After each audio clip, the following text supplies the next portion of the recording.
আসসালামু আলাইকুম। কি অবস্থা সবার? ভাই, আমার কথাগুলো শুনতে আপনার হয়তো বা খারাপ লাগতেই পারে, যেহেতু আপনারা অনেকে তাদেরকে ফলো করেন, হ্যাঁ, আইডল মনে করেন।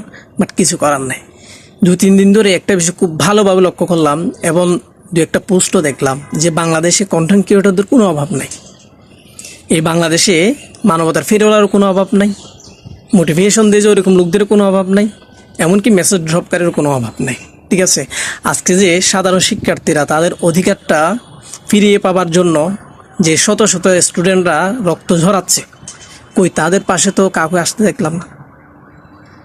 সেই নামধারী মানবতার ফিরওয়ালা বলেন, সে মোটিভেশন স্পিকার বলেন, কিংবা যাদেরকে আপনারা আইডল মনে করেন, যাদের ছাড়া আপনাদের চলেই না, কই তারা আজকে কোথায় গেল তারা? হ্যাঁ, তারা কি ঘুমাচ্ছে? বলেন, তারা আসলেই ঘুমাচ্ছে। তারা এমন ঘুমাচ্ছে যে যতদিন পর্যন্ত এই আন্দোলন চলবে ততদিন পর্যন্ত তারা ঘুমাবে, ততদিন পর্যন্ত তাদের ঘুম ভাঙবে না।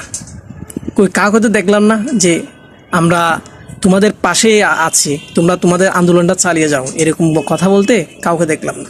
সে নামধারী মানবতার ফেরিওয়ালার এখন কোথায়?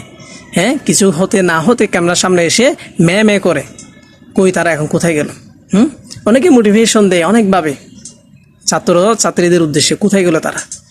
যাদেরকে আইডল মনে করেন, আইমান সাদিক ভাইয়া বলেন, মঞ্জিরিন আপু বলেন, তাদের মতো আরও যারা আছে যাদেরকে আইডল মনে করেন, তারা কোথায় এখন?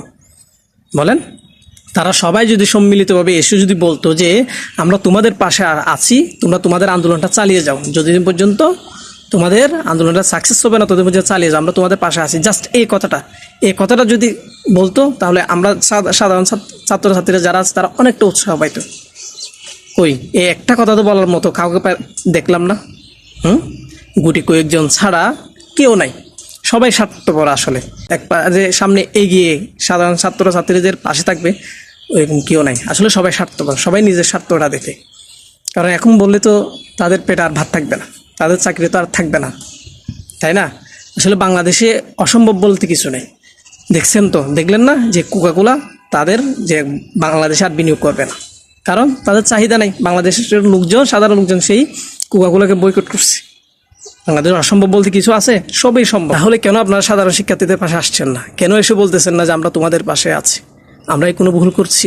এই যে দেখেন নাই, ভুয়া মুক্তিযোদ্ধা পরিচয় দিয়ে তার 7 সন্তান বানিয়ে তাদের থেকে লক্ষ লক্ষ টাকা খেয়ে বিসিএস ক্যাডার বানাইছে। আমরা কি ভুল পথে আছি? আজকে যদি সবাই সম্মিলিতভাবে একত্রিত হয়ে যদি প্রতিবাদ করা হইতো, তাহলে বাংলাদেশে বেশ বড় ধরনের একটা পরিবর্তন হয়তো বা আশা করা যেত।